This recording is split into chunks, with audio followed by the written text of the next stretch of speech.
Добра вечер и добре дојдовте. Поздрав од студиото за вести на 1 ТВ. Го почнуваме централното информативно издание. Нема да должиме многу во најавата, бидејќи имаме многу содржини. Влеговме со страв дека нема се да стигнеме да пуштиме од толку што имаме. Малку и достиве го гледам часовникот и така. Меѓутоа, секако ќе почнеме со еден разговор кој што е денеска практично изнуден. Господинот Зоран Азманов денеска имаше една исклучително агресивна пресконференција посветена на 1 ТВ и на газдата на собственикот на 1 ТВ, во кој што се изрекоа прилично многу навреди, но и би рекол очигледни лаги кои што ќе се обидеме да малку ги расчистиме со нашиот гостин, иако денеска ние таму имавме новинар кој не беше поканат, нашата телевизија не беше поканета таму, но сепак имаме еден прилично обсежен прилог од таа пресконференција на господинот Азманов, па тоа ќе ни биде и првата содржина со која што ќе го започнеме дневникот. Да, за да не должиме многу, останатите содржини што се ќе ги гледаат во централниот дневник нашите гледачи, погледнете од Форшпанот, се враќаме веднаш по него.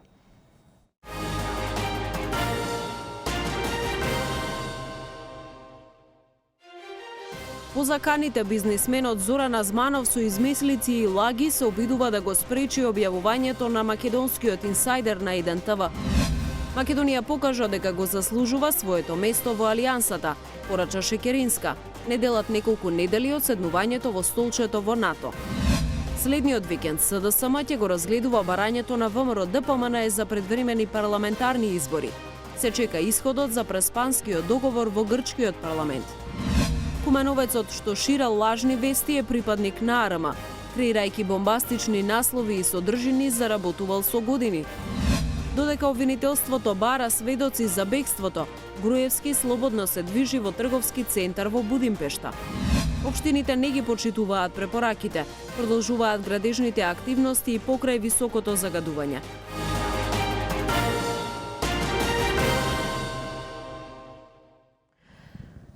Да, веќе гледате дека почнуваме со централниот дневник, токму со она што Саша Ордановски ви го кажа во најавата. Уредничкиот колегиум на 1 ТВ најостро ги осудува изнесените тврдења на денешната пресконференција на Зоран Азманов, на која тој обвини дека од него бил побаран рекет од 50.000 евра или стан. Според уредничкиот колегиум на 1 ТВ, ваквите изјави се груби измислици и манипулирање со јавноста со цел да се спречи објавувањето на најавеното криминално досие за валканите бизниси во градежната мафија. Денеска имаш и други реакции на оваа тема. Практично, како почна оваа тема со овој исклучително агресивен, јас сум долги години во новинарството, јас не памтам ваква една агресија во континуирано да се одвива кон еден медиум и кон главниот уредник, кон собственикот на телевизијата. Во последните денови, а и денеска, практично реагираа сите медиумски и новинарски професионални здруженија во Македонија, почнувајќи од ЗНМ, Синдикатот на новинарите, Советот на честа, реагираше дури и МАН, реагира, значи, навистина сите, бидејќи ова е една прилично незабележена практика за нешто што е само најава и зашто допрва ќе треба да видиме зошто е тој господин Азманов толку интересен во темите кои што ќе се третираат во Инсайдер. Да, таа пресконференција за која што зборувавме денеска следеше нашата колешка Искра Опетчевска, го гледаме нејзиниот прилог, а потоа продолжуваме со гостувањето во студио. Уредничкиот колегиум на 1 ТВ и собственикот на телевизијата Бојан Јовановски најостро ги осудуваат како што велат тие изнесените измислици и лаги од страна на бизнисменот Зоран Азманов, кажани на денешната пресконференција на која тој обвини дека од него бил побара рекет од 50.000 евра или стан. Од уредничкиот колегиум Јовановски смета дека ваквите тврдења на Азманов се со цел да се спречи објавувањето на најавеното досие за валканите бизниси во градежниот бизнис во серијалот Македонски инсайдер, што од февруари ќе се емитува на 1 телевизија.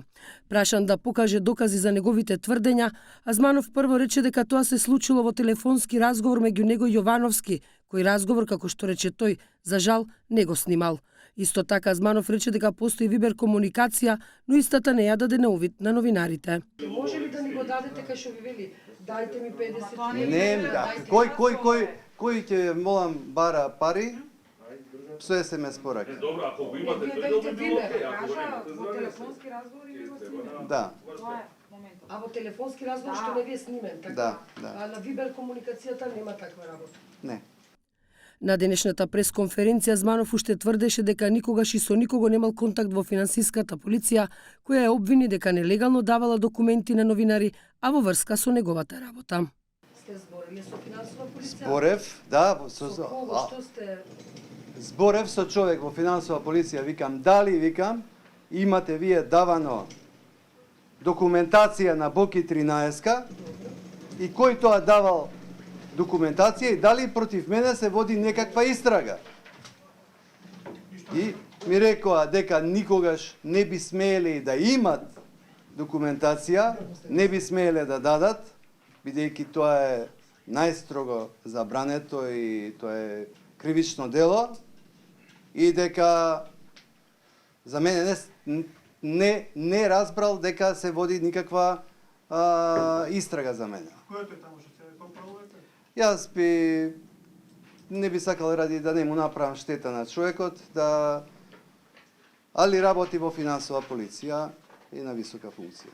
Азманов призна дека се заканувал на новинари на Еден ТВ и на главниот и одговорен уредник Ацо Кабранов. Јас се извинувам, еве и тоа што му испратив порака, се извинувам, во афект сум ја напишал таа порака, дека сите ќе ве решам, ама така сум напишал и ќе ви ја дадам пораката. Сите ќе ве решам по цена на живот. Меѓутоа, никаде не пишува дека ќе ве убијам. Азманов за криминал ги обвини и бизнисменот Ванчо Чифлиганец и поранешниот градоначалник на Скопската општина Аеродром Ивица Коневски. Што не е објавено против вас стрелом? Па објавена е. Што? Не читате на телопите и она што го кажуваат. Најавата, мислите на најавата за емисијата? Така? Најавата за емисијата.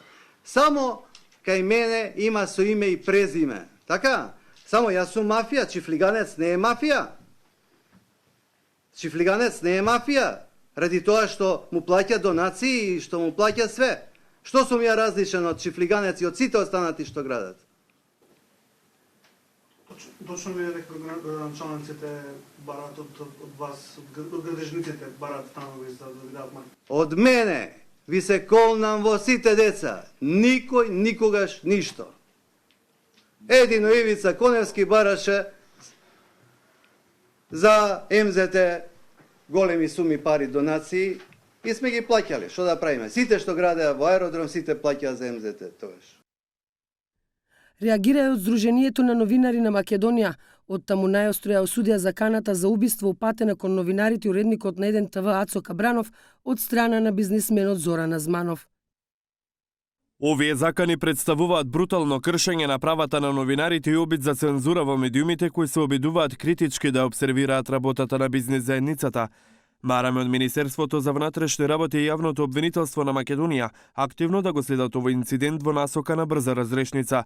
Повторно подсетуваме дека доколку граѓаните сметаат дека медиумите известуваат непрофесионално, на располагање ги имаат Советот на честа при ЗНМ, како и Советот за етика во медиумите. Инцидентот го осудија и самостојниот синдикат на новинари на Македонија, Советот за етика во медиумите, Агенцијата за аудио и аудиовизуелни медиумски услуги, Македонската асоциација на новинари, како и политичките партии СДСМ и ВМРО ДПМНЕ.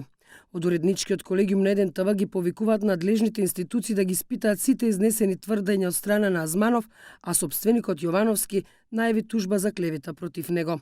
Од телевизијата уште велат дека непристојните понуди за подкуп ќе бидат одбивани, затоа што серијал Македонски инсайдер е лиценциран формат кој се работи по точно утврдени стандарди.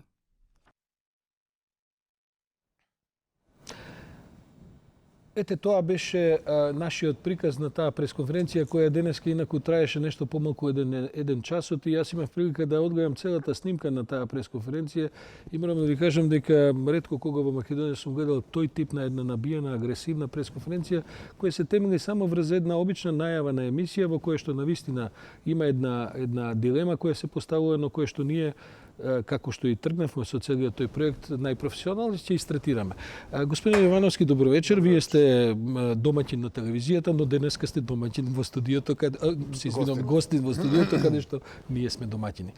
Ајде прво да тргнеме малку за овој така наречен лиценциран формат. Што подразбира тоа, бидејќи мислам дека и на публиката ќе биде важно да разберат што е тоа што го подготвува инсайдер. Како што реков, добро вечер на вас и добро вечер на сите гледачи на Централниот дневник на Еден ТВ. Се работи за лиценциран формат кој што во Македонија веројатно треба да вака пластично да земеме и да објасниме дека не станува збор за обична емисија, туку за авторска емисија која што од група на автори е лиценцирана, заштитена по посебни стандарди за телевизиско емитување и нема бегање од тие стандарди. Кога веќе телевизијата одлучила да плати финансиски средства за да ја купи таа, да ја оформи таа лиценца, да ја приспособи за македонскиот пазар, мораме да работиме и да се придржуваме кон истите тие стандарди. Високо професионални стандарди, значи На највисоко ниво се тие професионални стандарди, не типични за Македонија. во кои и господинот Азманов покрај сите други ќе добијат и шанса и покана да говорат за тоа зашто ќе бидат прашувани. Вака, Саша. Единствено што јас се чувствувам должен денеска да објаснам, не да се правдам на обвинувањата. Не сме ни стигнале до него, Да. туку говориме за форматот. За форматот, оно што сум должен да објаснам е дека сум прво повикан овдека поради тоа што сум и јас самиот по себе јавна личност и тоа што сум собственик на Еден ТВ и тоа што некако кога ќе видат Македонски инсайдер, поради тоа што е анонимен тимот кој што го работи Македонски инсайдер баш од овие причини. Баш поради ова што имаме секојдневни закани, имаме секојдневни притисоци, имаме секојдневни на разни начини пробуваат да не замолчат, односно практично не почнат да го згаснат Македонскиот инсайдер. Да, и да заплашат практично. Не сум јас човек кој што ќе се заплаши, нити пак сите вие новинари кои што би се заплашиле. Секој еден кој што ќе биде третиран во една од емисиите и во секој од тие досиеа кои што ги отворивме или кои што ќе ги отвориме, ќе има апсолутно право и да застане пред камера и да си одбрани својата чест, својот углед и да си го каже својот став по повод темата која што ќе биде работена во Македонски инсайдер. Ова го зборувам денеска, вечер во Централниот дневник и повеќе нема да зборувам никогаш за Македонски инсайдер, поради тоа што позади Македонски инсайдер стои тим, редакцијски тим кој што го редува Македонски инсайдер. Не значи јас да не се лажеме, не значи дека јас не знам што се случува во Македонски инсайдер. Нормално е дека знам поради тоа што се емитува на оваа телевизија, но тоа не значи дека јас сум оној кој што седи, или како што денеска бев наречен новокомпониран новинар, дека јас ги уредувам сите работи кои што ќе случуваат во Македонски инсайдер. Денеска Азманов искаже многу навреди на ваша сметка и ова новокомпониран новинар и така натаму е една од поблагите квалификации со кои бевте почестен. Човекот веројатно спомна 15 до 20 пати рекетирање. Така. Тој вели дека вие сте го рекетирале, дека сте му се јавили, сте барале, спомнува 50.000 евра сума или стан. Кажете ми, се случило ли такво нешто?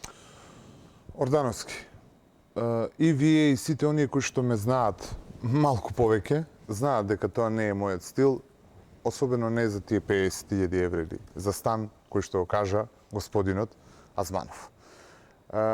Точно е дека два пати бев побаран од страна на господинот Азманов и дека немаше простор од моја страна за било каков разговор, поради тоа што јас му кажав, ние имаме некакви материјали, имаме некакви докази и факти со кои што располагаме. Кој ќе кажам, ние повторувам дека се работи за редакцијскиот тим на Македонски инсайдер. Тоа е тимот кој што го подготвува, кој што ќе биде застанат позади форматот Македонски инсайдер. Јас му кажав дека не постои простор за договор. Истиот тој човек сакаше што мене се договори. Значи, тој беше оној кој што мене ми велеше дека треба да се видиме во 4 очи и да се договориме. Јас му реков и тогаш, го повторувам сега и пред целата македонска јавност, дека простор за подкуп нема. Тоа што Простор за подкуп не постои. Тоа што господинот Азманов не го знае, дека разговорот кој тој го спомнува Така. на денешната пресконференција, кој се одвил во 13 часот и 51 минута. Во петокот. Во петокот, во кој што вие наведно сте му барали и така натаму, тој не знае дека тој разговор се одвиваше пред целиот редакцијски уреднички колегиум. Така. И дека јас, како и други десетина колеги, ќе беше ставен телефонот На звучник, спикерфон, така, на спикерфон. звучник. Сите слушнавме за што станува збор. И како тој се денеска заврши се разговор. повикува неколку пати во пресконференцијава и да ви кажам право, јас можам да потврдам дека лаже. Значи тоа сум го слушнал јас, нема потреба Така некој е. друг да ми го прераскажува. Тоа е нешто што веројатно господинот Азманов не го Не знае, го знае, бидејќи да. мислел дека сте разговарале само вие двајца. Азманов е вдека во оваа ситуација, Сашо, најмалку важен.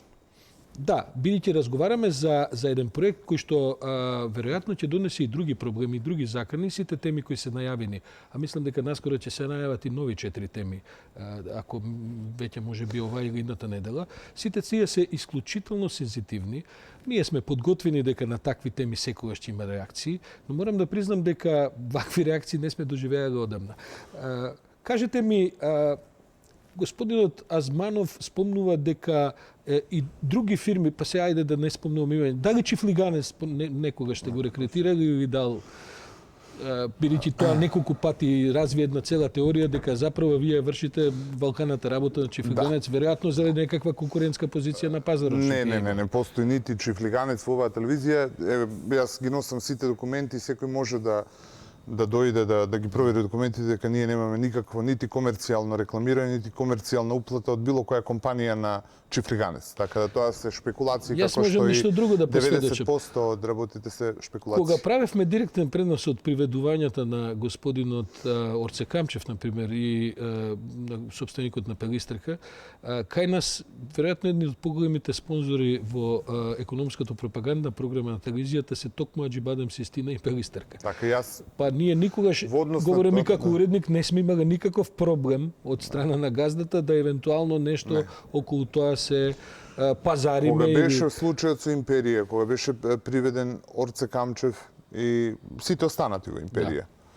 Јас во ниеден момент не се случи на ниеден од вас да кажам дека ние треба тоа да го цензурираме или да не го емитуваме, поради тоа што тоа се наши комерцијални клиенти. Тоа можете вие да го потврдите, тоа може да го потврдите, тоа го види целата македонска јавност, дека ние известувавме најтранспарентно онака како што треба во духот на сите новинарски кодови кои што овдека ги развиваме и ги имаме како политика. Да, дури бевме веројатно и прв пат. Господинот Азманов неколку пати инсистираше денеска на пресконференцијата дека ви нуди некаков дуел. Со кого да имам дуел? Па тој се нуди себе си на која сакате телевизија. Собственик на медиум, тој е мајстор. Како може да имаме дуел? Па да се разбереме. Добро, тој е повеќе од мајстор, е собственик на мајсторска фирма. Тоа значи дека нема да ни биде забрането од собственикот на медиумот него да го викнеме во телевизија. Вака се, Саш, да ви објаснам. Не му е јасно на господинот Азманов, а да им биде јасно и на гледачите. Тој мене ме повикува некаков дуел, вели дај да се расчисти кој е градежната мафија. Нити сум јас обвинител, нити сум јас судија, нити сум ја новинар кој што е стручен да зборува за мафија во градежништвото. Јас сум човек кој што раководи медиум, така да тука не му се јасни некои работи на господинот Азманов. Нити пак треба да биде повикан на јавен дуел. Оваа пресконференција на вознемирениот Азманов, можам само да кажам дека е зачудувачки, не толку поради тоа што македонското општество и се што се случува во Македонија, ова е негде и нормална појава, како Азманов не е само Азманов, ги има повеќе. Спомнувам Скопје 2014 дека не сме отварале, овде на уште непочната емисија, на непочнат серијал Македонски инсайдер се крена оволку голема фама и галама и сметам дека тоа е добро. Кој е мојот апел? За дуелот на овој, како ви кажа, со господинот Азманов, тоа мислам дека е ирелевантно општо да го дискутирам и да го зборувам, тоа не сакам да зборувам, немам зошто, нити пак гледаме заеднички теми, јас и господинот Азманов. Тој и вели дека не ни гледа еден ТВ, што е негово право се разбира. Ако не гледа еден, тој исто така е добро, сам не знам зошто праќа тогаш милијарда пораки се заканува на сите новинари дека ќе не убие, па ќе се самоубие. Но она што е многу важно е дека од денеска натаму во еден ТВ пристигнаа многу луѓе се јавија кои што имаат конкретни докази и конкретна оштета од истиот тој Зоран Азманов. И сите тие луѓе сакаат да сведочат и еве јас па и Сашо е сведок на некои од тие составници кои што навистина дојдоа луѓе. Да, каде што се гледа нивната болка и нивниот револт за се тоа што се случувало низ годините. И сето тоа ние ќе го оставиме за Македонски инсайдер кој ќе почне да се емитува 17 февруари 2019 година. Она што сакам да го апелирам до целата македонска јавност е дека обиди за подкуп, дека ова е емисија за рекет. Тоа е една од тезите, дека тоа е емисија смислена за рекетирање. Да ја отфрлам веднаш. Ова е емисија која што е, да повторам, лицензиран формат. За ова емисија за емитување на секое досие во Македонски инсайдер имаме помош меѓународна, немаме само домашна помош. Кога кажам меѓународна, велам меѓународна помош и од институции и од организации кои што се занимаваат со правата на медиумите и кои што помагаат медиуми кои што се занимаваат со истражувачко новинарство. Значи, ова емисија подкуп нема. Оној за кој што сме истражили, односно за кој што тимот на Инсайдер истражил дека има било каква интенција за било каков криминал и доколку имаме доволно докази тоа да го направиме, ќе го покажеме. Инсайдер нема да биде базиран на шпекулации, не сакаме никого тенденциозно, нити да му ја нарушиме честа, нити угледот, доколку немаме аргументи и факти. И уште една последна работа, која што е многу важна. Уште веднаш утре, против господинот Тазманов, од мојата телевизија, односно од БМ Медија групи 1 ТВ и од мене лично као Бојан Ивановски ќе биде поднесена тужба за клевета, поради тоа што го изрече невистина, но јас апелирам и ги повикувам сите надлежни институции. Тоа е Министерството за внатрешни работи, тоа се сите јавното обвинителство, веднаш да истражи дали од моја страна или од страна на уредникот Ацо Кабранов биле побарани 50.000 евра рекет или стан. Веднаш ги охрабрувам и Министерството за внатрешни работи и јавното обвинителство. Го охрабрувам и самиот Тазманов, истите тие, јас сум свесен дека се лажни, но ќе ги наречам истите тие обвинувања, да ги докаже преку сите овие институции кои што сега ги кажав. Последната работа која што ќе апелирам. Македонски инсайдер нема да застане, Македонски инсайдер ќе продолжи и уште утре веднаш сакам да информирам дека секое досие кое што го имаме во Македонски инсайдер ќе биде предадено до надлежните институции. Сакам да кажам дека никој нема да биде поштеден во таа смисла. Надлежните институции инаку реагираат доколку во тие досија што ќе се објават навистина има и доволно материјал за да реагираат. Многу ја дигнавме цената и очекувањето од Инсайдер, што е една одлична работа за професијава во која се наоѓаме, бидејќи навистина мислам дека јавноста и една професионална заедница во медиумите во Македонија имаат големи очекувања, се надевам дека ќе успееме да ги исполниме тие очекувања во тој професионален однос. Јас благодарам за ова гостување. Мислам дека беше неопходно сепак да реагираме денеска на ова исклучително, пак ќе повторам, агресивна пресконференција на господинот Тазманов. Благодарам на можност. Па ќе искористиме прилика и некој нареден пат, доколку има повторно закани, притисоци, уцени и така натаму, да образложиме и објасниме некои од тие работи. Секогаш сме тука, она што е важно е сепак добивте и многу поддршка, се јавија денеска деновиве, не само денеска, туку деновиве. Сакаме да се заблагодарам до сите организации за правата на новинарите. Јас тоа го знам, бидејќи и нам ни се јавуваат, луѓе прашуваат и така натаму реагираат сите. Интересот е голем, јас сум свесен и за притисоците кои што ќе следат, поради тоа што Зоран Азманов е најмалата карика во сето ова. Ја не сакам да навлегувам во тие работи, зашто знам кои теми ќе бидат третирани, има таму и поопасни теми отколку градежните, да кажем, врвугици во македонската градежна. Но не смееме да ги маргинализираме поради тоа што се исто така важни. И врзани секоја со политиката, но за тоа се надевам дека ќе имате прилика да гледате во Македонскиот инсайдер емисија која што веќе е најавена за средината на февруари. Ево на проблем да одиме понатаму, не? Да. Одиме понатаму, продолжуваме со теми кои што денеска го одбележаа денот. Целиот разговор, само ќе напоменам и целото видео од денешниот централен дневник ќе можете веднаш по завршувањето да го гледате на нашата интернет страница за да доколку пропуштите некои од деталите. Македонија ја делат само неколку недели од седнувањето во столчето во НАТО, порача денеска министерката за одбрана Радмила Шекеринска по денешната нејзина средба со шефот на бирото на Националната гарда на САД, генералот Жозеф Ленгиел. Во Македонија денеска беше и словеничкиот министер за одбрана Карл Ерјавец. Неколку недели ја делат Македонија да седне на маса со земјите членки на НАТО, изјави министерката за одбрана Радмила Шекеринска. Министерката истакна дека земјата го исполнила своја дел од обврските кои се однесуваат на Преспанскиот договор. Сега останува истото да го стори и Грција. Денеска, кога Македонија заврши својот дел од обврската, можеме да кажеме дека навистина не делат неколку недели од седнувањето на НАТО столчето кое што оваа држава толку долго време го посакува. И затоа велам, одличен беше тајмингот денеска да разговараме за тоа како оваа соработка да ја продолжиме во иднина.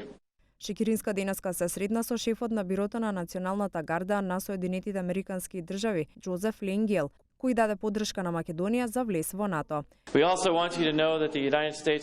Сакам да знаете дека војската на САД ја поддржува Македонија на низиниот пат кон полноправна евроатлантска интеграција, вклучувајќи ги активностите за влез во НАТО и Европската унија, спреку спроведување на судски реформи, зајакнување на демократските институции во земјата, борба против корупцијата и развој на конкурентско стопанство и слободен пазар.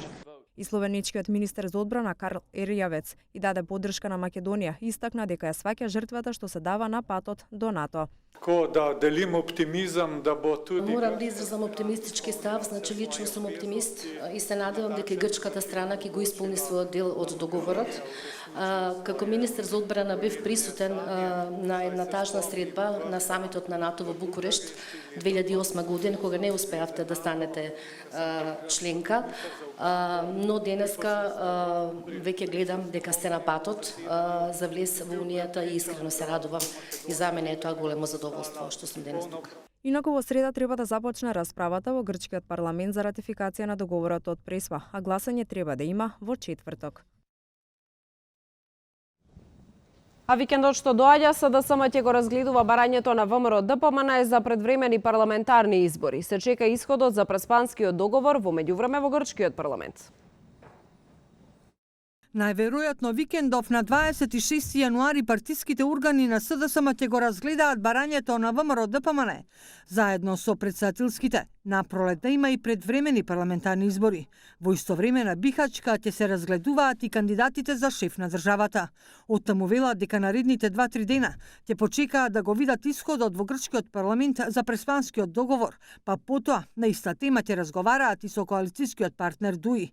Партиски извори брифираат дека во СДСМ и коалицијата сметаат дека за нив е подобро. Партиски извори брифираат дека во СДСМ и коалицијата сметаат дека за нив се подобри двојни избори, бидејќи како што велат ќе победат и заменик претседателката на СДСМ Шекеринска очекува сериозни разговори. Оваа недела очекувам сериозни разговори и во рамки на коалицијата и во рамки на СДСМ околу прашањето дали заедно со претседателските ќе имаме парламентарни избори. И како човек кој што има позиција не само во владата, туку и во СДСМ, сакам прво да ги соопштам своите ставови на своите колеги, а дури потоа во медиумите. Од ДУИ сметаат дека не е време за избори, бидејќи треба да се реализира НАТО членството и почнувањето на преговорите со Европската унија. ВМРО ДПМН речи се една година ја повикува власта на предвремени парламентарни избори. Коалицијата за подобра Македонија, предводена од ВМРО ДПМН, ја реафирмира и инсистира на организирање на предвремени парламентарни избори заедно со претседателските избори, бидејќи на тој начин граѓаните, повторно ќе кажам, тука не станува збор за власт, тука не станува збор за функции, тука не станува збор за политички кариери, едноставно граѓаните да одлучат дали се за понижена и омаловажена Северна Македонија или се за горда и достоинствена Република Македонија. Партиски извори брифираат дека размислувањата на власта се дека евентуални предвремени парламентарни избори би се реализирале на 5 мај, односно на вториот круг од претседателските избори, со што би се обезбедил цензус за избор на шеф на државата. Во таков случај, парламентарниот спикер Талат Џафери има време да ги распише изборите од 5 до 20 март.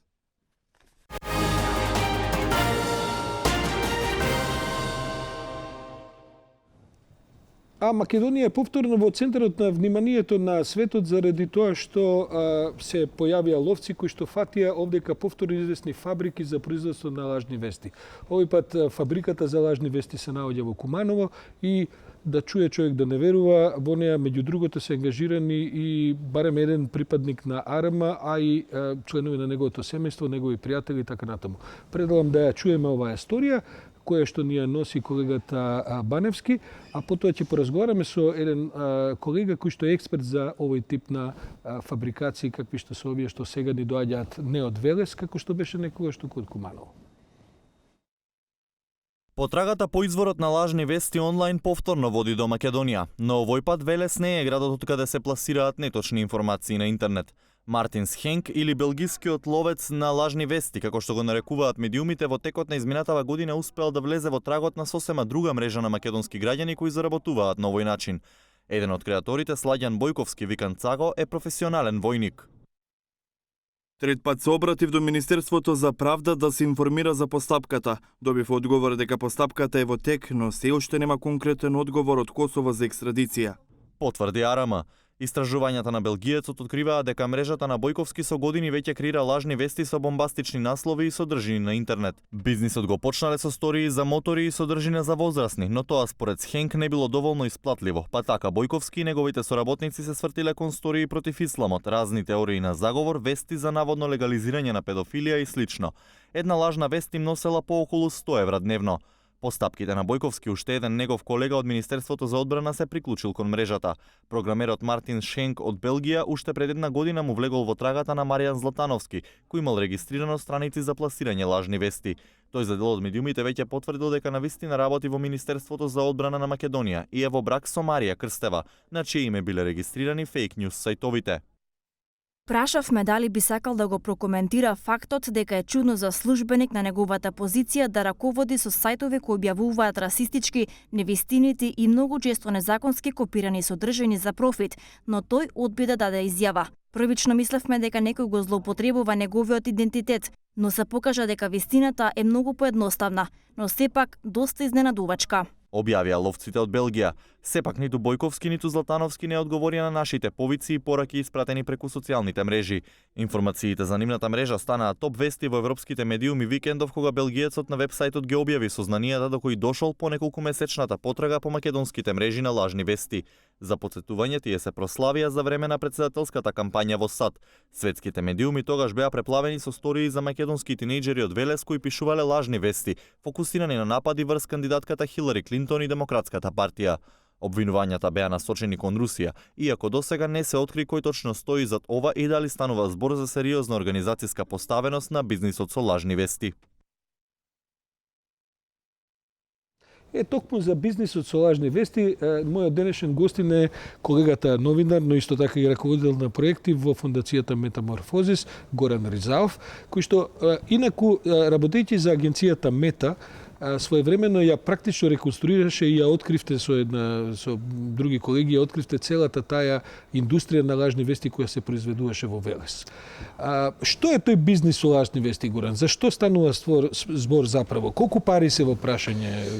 Зашто разговараме овде? Да, значи во 2016 година во април агенцијата Мета, макар што е проект на фондацијата Метаморфозис, за прв пат објави интервјуа со собствениците на лажните веб страници во Велес. Ние ги најдовме нивните имиња и презимиња, нивните телефонски броји, ги контактиравме лично.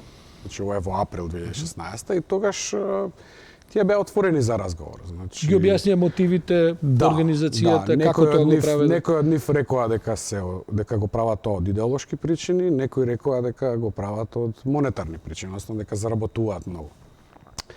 Тоа се, иначе да објасниме, тоа се главно луѓе кои што пласираат фейк њуз во областа на десничарските, конзервативните, па и крајно десничарските заговори низ светот. Тоа се вести на англиски јазик, кои што главно се насочени кон пазарот на Соединетите Американски држави во тој случај.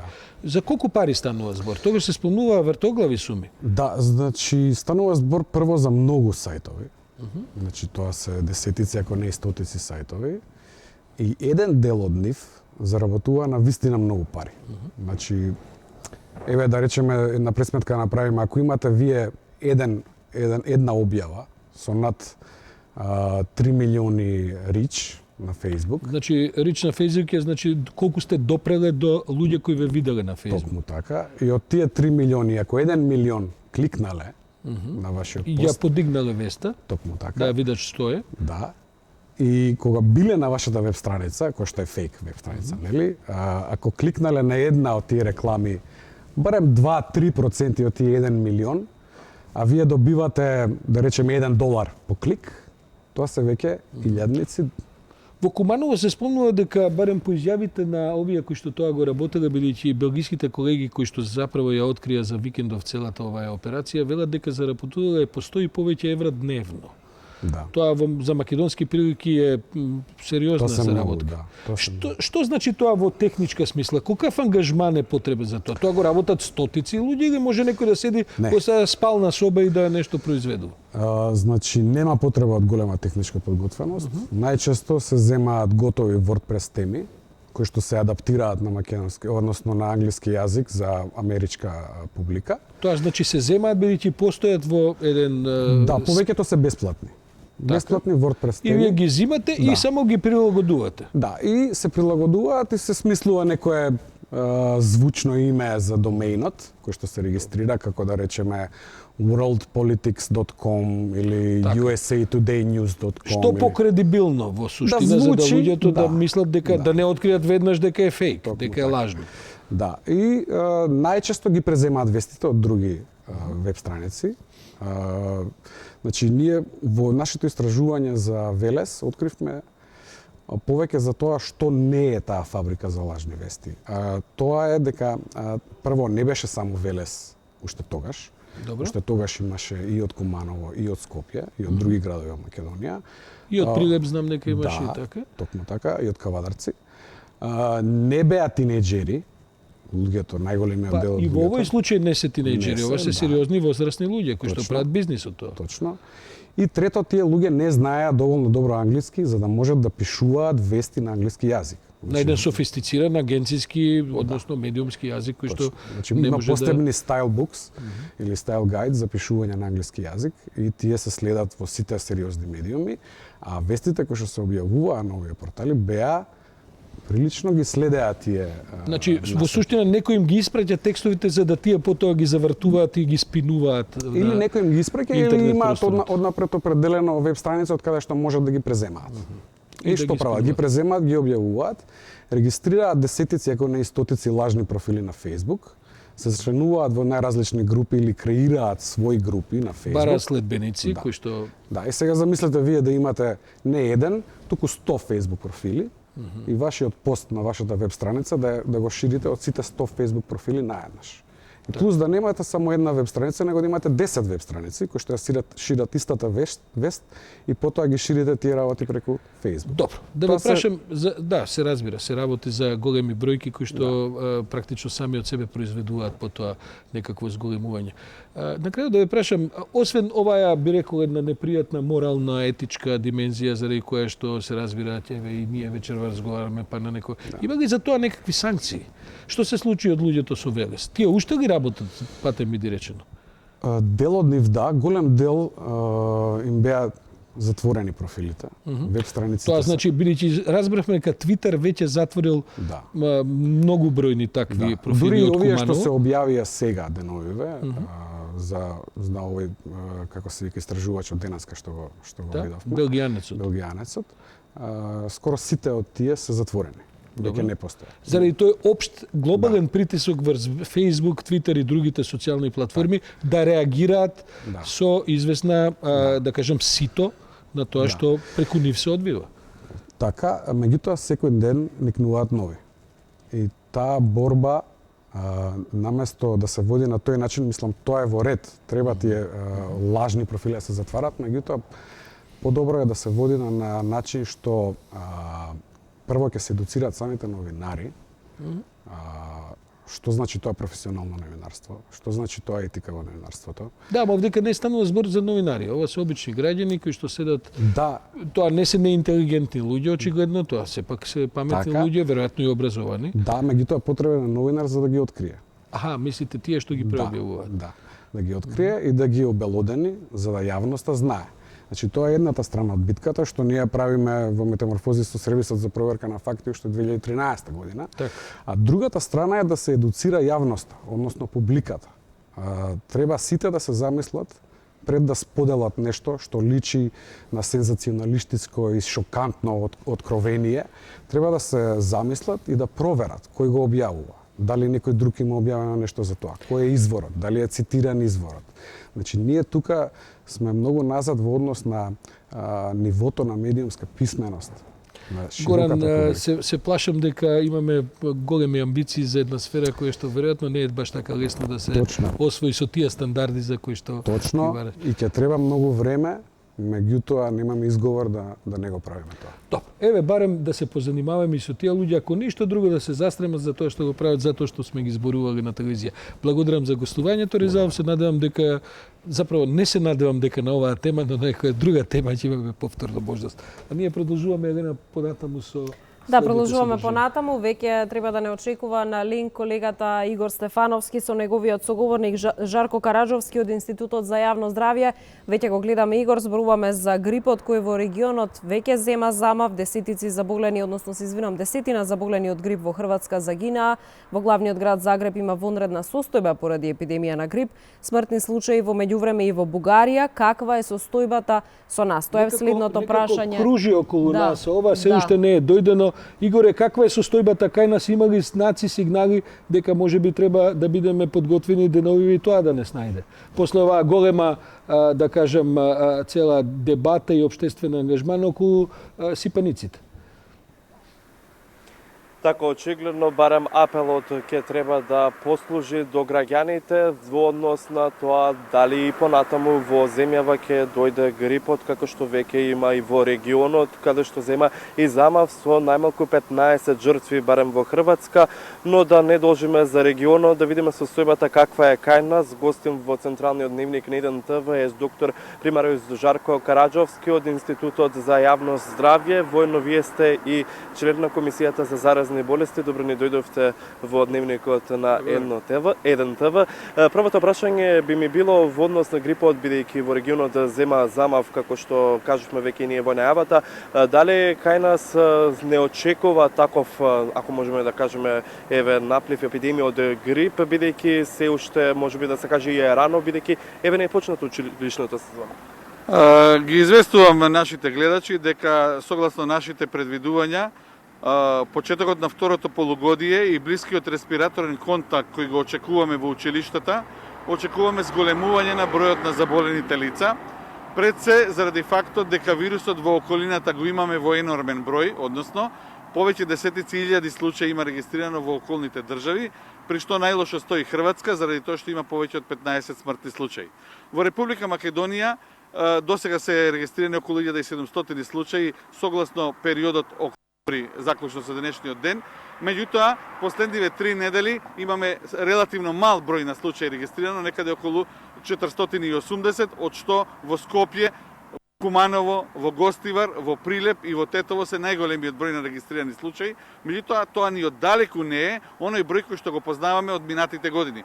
Зошто? Заради фактот дека из минатите години епидемијата на грип почна многу рано, пред нова и таа се одовлекуваше во текот на целиот јануар месец.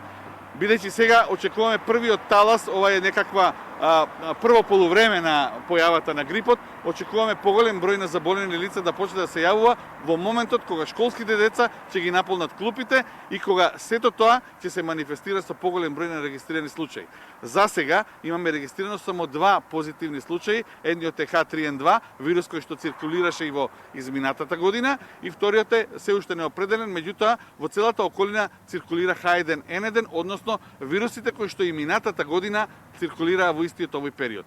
За сега имаме регистрирано повеќе од 20.000 вакцинирани луѓе, што отприлика корелира со бројката која што била и во изминатите години, односно оние лица кои што беа над 65 години и кои што може да ја примат вакцината и за своји пари, меѓутоа и државата обезбеди одреден контингент за лица кои што имаат помали социјални примања. Доктор Караджовски, подобро е навремено да се преневирав, затоа би ве прашал кои би биле вашите апели до граѓаните во однос на грипот. Секогаш кажуваме сите болни лица да останат дома и да се лекуваат. Оние лица само што имаат тешка клиничка слика, потребно да се јават на инфективната клиника и да ја примат терапијата. Кога ќе почнат училишните денови, апелираме до децата и до професорите да ги вентилираат, односно да ги проветруваат училниците. Секој заболено дете да остане дома за да не го пренесе вирусот на некој други. Во исто време, C-витамин во огромна количина, течности во огромна количина и се она што може да придонесе за јачање на имунитетот. Во оној период кога ќе се случат овие вируси, а сигурно се случуваат во втората половина на февруари, очекуваме бројот на заболените ќе се зголеми. Исто така е битно да не се примаат антибиотици се до оној момент додека матичниот доктор или лекар специјалист инфектолог не одреди дека има потреба да се примаат антибиотици. Секако, превенцијата е најдобра во оние моменти кога се уште човекот е здрав.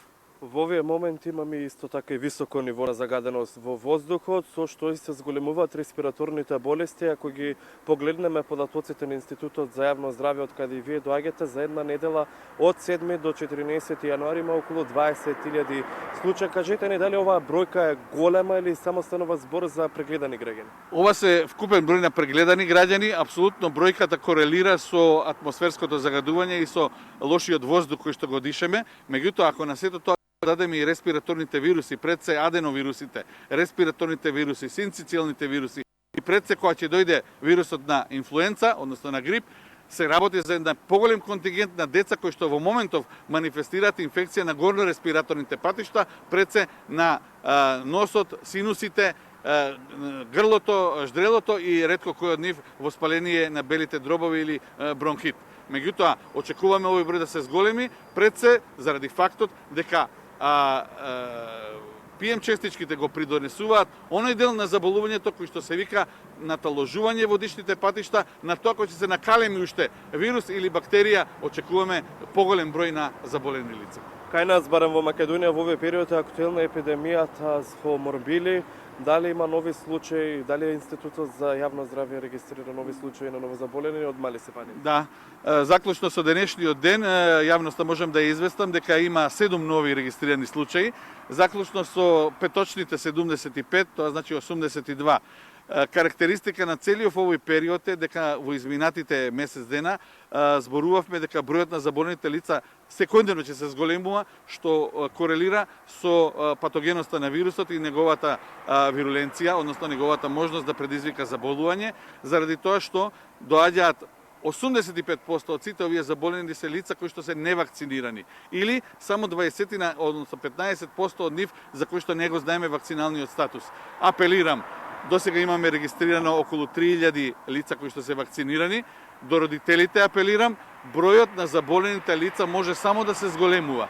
Епидемијата во овој момент не може да се стави под контрола, заради тоа што имаме поголем број на лица кои што се невакцинирани меѓу предшколската популација, каде што има околу 10.000 невакцинирани лица и околу 3.500 лица во школската популација која што треба да биде вакцинирана. Што поголем број на вакцинирани лица, поголем колективен имунитет и помал број на заболени лица. Вака како што сме тргнале, ќе ни се случуваат секојдневно 3, 5, 10 или повеќе заболени лица, што не е добро, епидемијата ќе зема се поголем и поголем замав.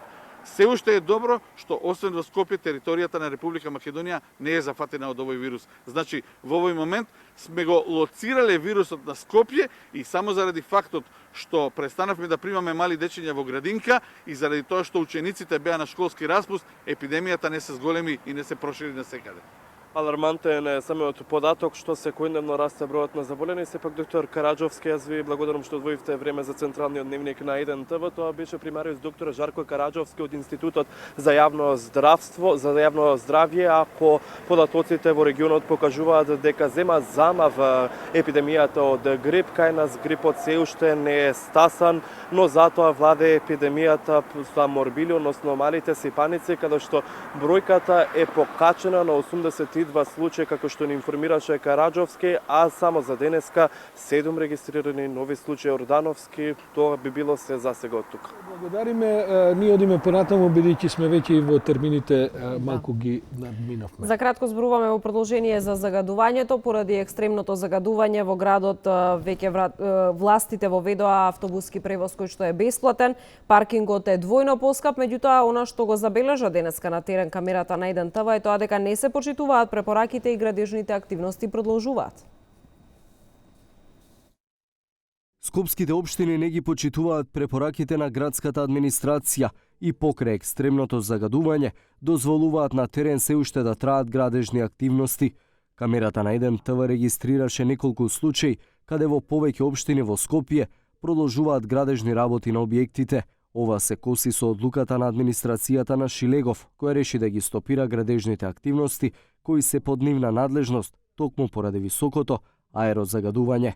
Во вчерашното гостување во Централниот дневник на 1 ТВ, портпаролот на град Скопје Валјон Салију изрази надеж дека останатите градоначалници ќе тргнат по стапките на градската администрација, но тоа се уште не се случи. Секако дека има соработка меѓу градоначалникот на град Скопје и другите градоначалници. Преку летото имавме неколку акции кај што со самите општини ги чистевме темелно општините. Успеавме да собереме голем куп на смет, што е резултат на нечистењето со години на истите општини. Секако дека во овие денови тоа што е комунална хигиена обично работи за град Скопје и ги чисти булеварите и главните улици кои што се под надлежност на град Скопје, и затоа и апелираме до сите градоначалници да го следат примерот на град Скопје и поинтензивно да работат на тоа што е нивна надлежност. Не само чистењето на улиците, туку и градењето. Но освен градските власти, мерки за загадувањето донесе и владата. Со нив се предвидува сите органи на државната управа, агенциите, фондовите, јавните предпријатија во државна собственост и општините да ја намалат до 50% употребата на службените возила. Се препорачува работодавците да ги ослободат од работа бремените жени, лицата постари од 60 години и лицата со хронична астма, прележан инфаркт или мозочен удар без разлика на возраста, со препорака на матичен лекар. А обвинителката Вилма Русковска денеска информираше дека семејството на пребеганиот некогашен премиер господинот Никола Груевски нема да бидат повикани на сведочење по повод неговото бегство и тие дека се уште собираат разни други изјави од соседството, од други учесници, како што се теохранителите во обезбедувањето на Груевски и така натаму. И морам да кажем дека оваа истрага веќе трае со месеци и никако да стигнеме до некаква незина разрешница. Но да го погледаме прилогот на колегата Игор Стефановски. Со жолта кеса во познат трговски центар, бегалецот Никола Груевски уловен во нова прошетка во Будимпешта. Видеото вчера го објави унгарскиот портал 444, од каде пишуваат: Груевски мирно се шета во сабота навечер, кога трговскиот центар се празни, а продавниците се затвораат. Паралелно обвинителството за организиран криминал нема конкретни информации за јавноста околу бегството на Груевски. Во организиран криминал веќе се сослушани поранешните негови обезбедувачи, но блиските роднини на екс-премиерот Груевски нема да бидат испрашувани за неговото бегство. Во текот на оваа недела ќе бидат сослушани доста сведоци во таа насока, а се надевам дека исто така во текот на оваа недела ќе бидат преземени доказите кои беа барани од Република Албанија. Токму од албанското обвинителство, Русковска веќе 3 пати ги бара снимките од границата на Албанија. За разлика од таму, од Црна Гора за 2 недели на Русковски ги предадоа видеата од бегството. Екс-премиерот Никола Груевски пред 2 месеци избега од Македонија, пред да му го предадат документот со кој требаше 2 години да оди во затвор за набавката на луксузниот Мерцедес од 600.000 евра. Во одјавата на вестите уште кратката информација дека од полнок по нови поскапи цени ќе се продаваат горивата, 2,5 и 3,5 денари поскапува бензинот и дизелот, новата цена на 95-ката е 61 денар, евродизелот е 3,5 денари, 98-цата ќе се продава за 63 денари. Целата информација на 1tv.mk. Останете со нашата програма, следува Лица со колешката Анита Кочишки. Пријатно.